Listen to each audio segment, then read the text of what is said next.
चलें जी, आफाक अहमद तो हो गए खामोश और जो गहमा गहमी थी वो भी कुछ कम हो गई है। इसके साथ साथ बानी एम क्यू अल्ताफ़ हुसैन के जो फॉलोअर्स हैं, जिन्हें वफा परस्त कहा जाता है, उनकी सरगर्मियां अगरचे जारी हैं लेकिन थोड़ा सा जोश कम हुआ है। अब मैदान खुला है एम क्यू पाकिस्तान के लिए, लेकिन क्या वजह है कि इस वक्त दो इंतहाई अहम इशू चल रहे हैं। एक कैनाल का मामला है और दूसरा है फ़लस्तीन का मामला। तमाम सियासी जमातें अपने तमाम इख्तलाफात भुला कर अपनी भरपूर कुव्वत का मुजाहरा कर रही हैं, ख्वाह वो मजहबी जमातें हों या सियासी हों। एम क्यू पाकिस्तान क्यों खामोश है? मामला तो हल हो गए उनके, मेरे ख्याल में बिल्कुल अब मैदान खुला है।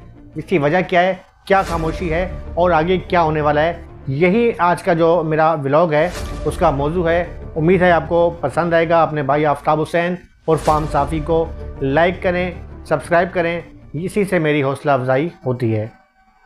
आपका भाई आफ्ताब हुसैन और फार्म साफ़ी अपने प्रोड्यूसर आरसी के साथ आपसे मुखातिब है। और देखें, मैंने शुरू में कहा कि अब जो मामला थे, एक चेमगोइयाँ चल रही थी बहुत ज़्यादा, शायद एक कराची की जो शहरी इलाकों की जो सियासत है उसमें कल्चर मची हुई थी कि आफाक अहमद आ रहे हैं जी, आफाक अहमद सरप्राइज़ दे रहे हैं। शायद बानी एम क्यू अल्ताफ़ हुसैन का और आफाक अहमद का जो है उन्होंने खाना कोई मामला तय पा चुके हैं और वो एक बहुत बड़ा सरप्राइज़ देने वाले हैं। ये इतला थी। डिस्ट्रिक्ट सेंट्रल में जो है वो दफ्तर भी जो है वो जगह ले ली गई और दफ्तर भी वहाँ पर कायम कर दी गया। ये इतलात भी आई कि वहाँ पर जो है आफाक अहमद साहब जो हैं, चूँकि वो लैंड के कारोबार से तो हैं और खुद वो कहते हैं, तो इस बात को छुपाते नहीं है कि उनका जो है वो कारोबार है, उनका ज़ाती जो प्रॉपर्टी के हवाले से जो है मुस्लिक के प्रॉपर्टी के काम से, तो शायद वहाँ पर कोई प्लाज़ा बनाया जा रहा है, ये भी इतलात थी। और उसी प्लाज़े के नीचे जो है वो दफ्तर कायम किया गया। मुख्तलिफ इतलात चल रही थी, लेकिन तमाम इतलात जो है वो दम तोड़ चुकी हैं। जिस दिन जो है 12 अप्रैल को जो ऐलान किया जाना था सफ़ेद परचम के हवाले से, उसके एक दिन पहले ऑपरेशन हुआ, जो मामला हुए। अब देखना यह है कि आने वाले दिनों में क्या हो रहा है। बिल्कुल इस वक्त जो है वो खामोशी छा गई है, प्रेस रिलीज भी बहुत कम आ रही है और जो इनकी एक्टिविटीज़ थी खामोश हो गए हैं, खामोश करा दिया गया है, या खुद खामोश हो गए हैं, या मसलहत के तहत खामोश हुए हैं, या फिर उनका जो एक अक्सर जो है उनकी हम देखते हैं तकरीरों के अंदर कि वो बार बार यही कहते हैं कि आफाक अहमद जो है अब पहले बार आफाक अहमद नहीं रहा। आफाक अहमद अपनी महाजर कौम जो है उसके नौजवानों को जो है वो सड़कों पर नहीं मरवाना चाहता, ना उन्हें जो है वो किसी मुकदमात में जो है वो गिरफ़्तार करवाना चाहता है। अब वो एक पुरअमन सियासत करना चाहता है, आफाक अहमद का ये कहना है। और यही वजह है कि उन्होंने कहा था कि जब अगर उनकी जहाँ पर उन्होंने ऐलान किया था 5 स्टार चुटकी पे कि अगर वहाँ पर जो है एम क्यू पाकिस्तान की जानिब से जो इतलात चल रही है कि शायद वहाँ पर वो जलसा करें या कुछ भी करें, तो हम अपना रास्ता तब्दील कर देंगे, तसादुम नहीं करेंगे। हालांकि माजी में महाजर कुमोड का जो हकीकी का एक नाम था, जिसे लशपश हकीकी भी कहते थे, एक अल्लाह अकबर इनका जो है सफ़ेद रंग का झंडा होता था और उस पर अल्लाह अकबर लिखा होता था। हमने वो एंट्रियाँ भी देखी हैं इलाकों में कि लाइन्स एरिया, ब्रिगेड का इलाका जो था, जैकब लाइन, शाह फैसल के, वहाँ पर जब एंट्रियाँ डालते थे कारकुनान, तो किस तरीके से बिल्कुल आराम से गाड़ियाँ जा रही हैं और वेपन शो किए जा रहे हैं और एंट्रियाँ होती थी। उनका एक दबदबा तो था हकीकी में जो है। ये नहीं है कि सारे कोई हाजी सनाउल्लाह थे, एक से एक बड़ी से बड़ी फिल्में थी। लेकिन अब जो है महाजर कुमोड के जो आफाक अहमद हैं, उन्होंने बिल्कुल अपना जो सियासी जो है वो उसको बिल्कुल तब्दील किया है और बड़े तहम्मुल के साथ सियासत कर रहे हैं और वो चाहते हैं कि तसादुम ना हो। अब जो मामला हैं इस वक्त जो सूरत हाल है कि एम क्यू पाकिस्तान के सामने बिल्कुल मैदान खाली है। कल मैंने अपने ब्लॉग में बताया था कि डॉक्टर फारूक सत्तार ने भी जो है एक हवाले से जो है तनकीद का निशाना बनाया था आफाक अहमद को बग़ैर नाम लिए। उनका कहना था कि कराची में तसादुम की जो है वो एक लहर थी और एक दो कौमों को लड़वाने की साजिश की जा रही थी, जिससे हमने नाकाम बनाया शाहिद सैयद साहब को बुलवा के एम क्यू पाकिस्तान के मरकज़ हैदराबाद पे। तो तमाम जो है वो कड़ियों से कड़ियाँ जुड़ती जा रही हैं। ये तमाम लोग जानते हैं कि आफाक अहमद की मकबूलियत से शायद पीपल्स पार्टी को नुकसान इतना ना होता, ना ही किसी और जमात को होता। सबसे ज़्यादा जो देखा जाता है महाजर सियासत के जो हवाले से जो अलंबरदार बनते हैं एम क्यू पाकिस्तान,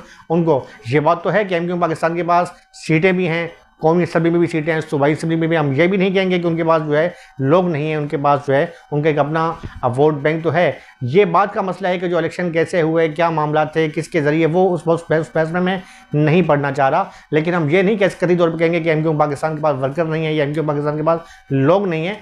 तो वो लाजमी बात है कि आफाक अहमद की जो वहाँ पर एंट्री थी सेंट्रल के इलाके में, सेंट्रल माजी में भी जो एम क्यू का एक मजबूत किला रहा है और जब भी एम क्यू एम ने बाइकाट किया तो उसका फ़ायदा जमात इस्लामी ने उठाया और जमात इस्लामी ने वहाँ से सीटें उठाई। लेकिन एम क्यू एम अगर बाइकाट ना करे बलदियाती हवाले से तो मेरे ख्याल में एमक्यूएम का बड़ा मजबूत वहाँ पर वोट बैंक है, और ये बात बिल्कुल किसी से ढकी छुपी नहीं है। तमाम सिक्योरिटी इदारे हों या सियासी जमातें इस बात से बखूबी वाकिफ़ हैं कि सेंट्रल का जो इलाका है वो एमक्यूएम का माजी में भी जो है एक मजबूत जो है वो वोट बैंक रहा है, और अब भी है और आइंदा भी रहेगा। कई जमातों ने कोशिश की, पीपल्स पार्टी तरक्याती काम करवाया, कुछ भी हुआ, लेकिन वो जुदा नहीं कर सके। अब वो बात अलग है कि महाजर सियासत की हम बात करते हैं तो आफाक अहमद ग्रुप है या साबका पीएसपी वाले हैं या एमक्यूएम पाकिस्तान है या बानी एम अल्ताफ़ हुसैन के फलवर्ज है कि बानी एम अल्ताफ़ हुसैन का तो मामला ही अलग है ना। वो तो एक ये समझे कि बानी है, वो तो तकरीबन अंदरूनी तौर पर हर बंदा जो है उनके साथ अटैचमेंट तो है। तो मेरे ख्याल में महाजर सियासत की बात करें तो इसके बगैर ज़िला सेंट्रल जो है बिल्कुल नामुकम्मल है। लेकिन अब मामला ये है कि इन तमाम मामलात के बाद जो है बिल्कुल जो है वो मैदान खाली है। और दूसरी जानिब इस वक्त जो कुछ दो मामला चल रहे हैं, एक तरफ जो है फ़लस्तीन का मामला है, यकीनी तौर पर बिंगा मुस्लिम मैं आप हर इंसान जो है इस पर गमज़दा है। जो गज़ा पे जो बमबारी हुई है उसके बाद जो है बेगुनाह हमारे मुसलमान भाइयों का जो है तमाम मसालिक से हट के, तमाम मज़ाहिब से हट के, माज़रत जितने मसलक के लोग हैं, तमाम मजहबी जमातें अपना पावर शो कर रही हैं। जमात इस्लामी हो, मरकज़ी मुस्लिम लीग हो, मजलिस वहदत मुस्लिमीन हो, सुन्नी तहरीक हो, अहले सुन्नत वल जमात हो, तमाम जमातें अपने अपने तौर पे, जमात अहले हदीस हो, तमाम जमातें अपने अपने मसलक के तहत अपने तहत जो वो अपना भरपूर इत्तेहाद बैन मुस्लिमीन का मुजाहरा करते हुए अपने भरपूर तरीके से मुजाहरे भी कर रही हैं गज़ा के मामले पे। और इसके साथ साथ एक कैनाल का मामला ये भी चल रहा है, इस पर भी जो है सिंध के सियासत की बात करें तो ये दो जो मामला हैं ये बहुत ज़्यादा इस वक्त जो है वो अप पर हैं। अब कहने का मकसद मेरा ये था, जो मैं इतनी बड़ी तमीद बांधी कि एमक्यूएम पाकिस्तान के पास इस वक्त बिल्कुल मैदान खाली है। पीपल्स पार्टी ने भी फ़लस्तीन के मामले पर जो है प्रोटेस्ट किया। अच्छा, जमात इस्लामी ने भी किया। मजहबी जमातों को तो आप छोड़ दें, साइड पे कहते हैं मजहबी जमातों को तो ज़ाहिर एक सियासत में उनका एक इशू है और मज़हब के नाम ज़रा मज़हब के हवाले से वो सियासत करती हैं, तो मेरे ख्याल में उनका हक भी है और वो करती हैं। लेकिन अब तो मामला इतने हसास हो चुके हैं फ़लस्तीन में कि अब तो जो है वो सियासी जमातें भी जो है वो खुलकर आ गई। पीपल्स पार्टी ने मुजाहरा किया, दीगर जमातों ने मुजाहरा किया। और अगर पाकिस्तान मरकज़ी मुस्लिम लीग की हम बात करते हैं तो वो अलग बात है कि मरकज़ी मुस्लिम लीग में एक हमारे भाई हैं जमात हदीस वाले, उनकी बहुत बड़ी तादाद उसमें मौजूद है। लेकिन इस वक्त क्योंकि वो सियासत कर रहे हैं, पॉलिटिक्स कर रहे हैं, तो उसमें तमाम मसालिक के लोग भी हैं, तमाम कौमियतों के लोग भी हैं। तो उन्होंने भी जो है बिंगा पॉलिटिकल पार्टी एक बहुत बड़ा जो है वो शरअ कायदीन पे जो है वो अपना अवामी क़ुव्वत का मुज़ाहरा किया। तो एमक्यूएम पाकिस्तान क्यों खामोश है? माजी में भी मैंने देखा था कि एमक्यूएम ने जब फ़लस्तीन का मसला हुआ तो उस पर बड़ी आवाज़ उठाई थी, बहुत बड़ा मुज़ाहरा किया था। लेकिन लगता ही है कि एमक्यूएम जो है वो सारा उसको जो हदफ था सिर्फ यही था कि जी बस कहीं वो बानी एमक्यूएम अल्ताफ़ हुसैन वाले जो है वो ना आ जाएँ, कहीं आफाक अहमद को जो है वो फुल आना मिल जाए, और सारे मामला उसी सर्कल के गिर्द जो है वो घूम रहे थे। अब उन्होंने सुख का सांस लिया कि भाई ठीक है, अब उन्हें कोई सरोकार नहीं है कि फ़लस्तीन का मामला क्या है या कैनाल का। मैंने खुद सवाल किया डॉक्टर फारूक सत्तार से, बिंगा जज सवाल किया, तो उस बात को वो जो है गोल मोल करके और उल्टा जो है उन्होंने गेंद जो है पीपल्स पार्टी के गोल में फेंक दी, कहा कि पीपल्स पार्टी वाले ऑल पार्टीज कॉन्फ्रेंस करें। इस वक्त मामला जो है काफ़ी संगीन है। और मैं देखा जाए तो मेरे ख्याल में कुछ भी है, बानी एमक्यूएम अल्ताफ़ हुसैन के जो फॉलोअर्स हैं, उनके जो वफा परस्त हैं, वो बड़ी खुल के जो हैं हमायत भी कर रहे हैं। दो हड़तालें हैं, मैं 22 अप्रैल की भी और 26 अप्रैल की भी। अब एक गज़ा के हवाले से है और दूसरी जो है वो कैनाल के हवाले से कौम परस्त जो है वो बड़ा भरपूर तरीके से एहतजाज कर रहे हैं। सड़कें इस वक्त जो है इशारा हैं जो बंद हो चुकी हैं, लंबी लंबी कतारें लगी हुई हैं नेशनल हाईवे के ऊपर, सुपर हाईवे के ऊपर, सुपर हाईवे पर बिल्कुल सन्नाटे का हू का आलम है। इसके साथ साथ ट्रेनें जो हैं वो ट्रेनों को ट्रैक भी रोके जा रहे हैं, बड़ा हसास मामला है। दूसरी जानिब इतलात ये चल रही हैं कि जी पीपल्स पार्टी के जो वो रहनुमा जो हैं जो इस कैनाल के मामले में जो है वो कर रहे हैं, उन्हें जो है वो शायद उनके खिलाफ जो है नैब के ज़रिए केसेस डाले जाएंगे, सियासी इंतकाम का निशाना बनाया जाएगा। फिर इसके साथ साथ वो सियासी कारकुनान जो मुख्तलिफ कौम परस्त हैं उनके खिलाफ रियासती ऑपरेशन किया जाएगा। इन तमाम बातों के बावजूद अगरचे बानी एमक्यूएम अल्ताफ़ हुसैन के जो फॉलोअर्स हैं या उनके जो वफा परस्त हैं वो शदीद अताब में रियासती ऑपरेशन के हवाले से, लेकिन इसके बावजूद जो है वो हमायत भी कर रहे हैं। लेकिन ये तमाम बातें मैं हैरान हूँ इस बात पर, आप भी इस बात से इत्तेफाक करेंगे कि क्या वजह है कि एमक्यूएम पाकिस्तान ने कोई अभी तक कोई इस वाज़े तौर पर चलें कैनाल के मामले को साइड पर कर दें, गज़ा का मामला है इस पर बड़ा अच्छा एक सियासी हवाले से देखा जाए तो मजहबी मसला है, हर इंसान का दिल दुखता है। एक ऐसा मसला है कि मेरे ख्याल में शायद ही कोई पत्थर दिल इंसान होगा कि जो इस मामले पे जो है वो उसका दिल खून के आंसू ना रोता हो। जब हम वहाँ की तस्वीरें देखते हैं वो शायद दिखाने के काबिल भी नहीं है, उस पर यकीन तौर पे जो है अगर हम आपके सामने लाएं तो उस पर जो है लाजमी बात है कि एक पॉलिसी है यूट्यूब की या तमाम सोशल मीडिया की, तो वो हम नहीं लगा सकते। दिल जो यकीन करें खून के आंसू रोते, तो उस पर क्यों नहीं वो अपना सियासी क़ुव्वत का इज़हार कर रहे हैं? बिल्कुल खामोश होकर बैठ गए, वजारतें मिल गई, सीटें मिल गई, गवर्नर साहब अल्लाह ताला उनको अपनी कबूल करे, वो ज़ियारत पे गए हुए हैं इस वक्त, वो नजफ़ करबला में, तो उनकी भी फुटेज वगैरह आ रहे हैं। चलें वो तो मामला उनका अपना एक दिन ही है, वो अच्छी बात है, दुआ कर रहे हैं, हमारे लिए भी दुआ करें। लेकिन कहने का मकसद ये है कि बाकी जो है पार्टी जो MKM पाकिस्तान है ये क्यों खामोश है? क्या उनका हदफ सिर्फ और सिर्फ ये था कि भाई बानी अहमद अल्ताफ़ हुसैन के जो फॉलोअर्स हैं उन्हें एंट्री ना मिले और आफाक अहमद जो हैं वो खुल के सियासत ना करें, यानी उनका मकसद पूरा हो गया, अब वो साइड पर होकर बैठ गए। आफाक अहमद बिल्कुल इस वक्त खामोश हैं, मसलहत के तहत है, उन्हें खामोश करा दिया गया है या खामोश होने का कहा गया है। अभी तक ये कहना कबल वक्त होगा। हमने कोशिश भी की थी कि महाजर कुमोट के कुछ रहनुमाओं से रब्ता करने की, लेकिन कुछ के नंबर जो है वो बंद आ रहे हैं, कुछ वो राब्ते से जो है वो ग्रेस कर रहे हैं बात करने से, और खुल के वो बात नहीं कर रहे हैं, ना ही उनकी तरफ से कोई प्रेस जारी हो रही है। तो मामला जो है काफ़ी शकों को जवाब जन्म ले रहे हैं कि शायद मेरे ख्याल में आप भी सच इत्तेफाक करेंगे कि कहते हैं ना कि जिसकी लाठी उसकी भैंस, हुकूमत तो है, और जिस पार्टी की भी हुकूमत होती है, ख्वाह वो पीपल्स पार्टी हो, MKM हो, मुस्लिम लीग नून हो, तो उनकी पावर भी होती है, रियासती मशीनरी भी उनके मातहत होती है।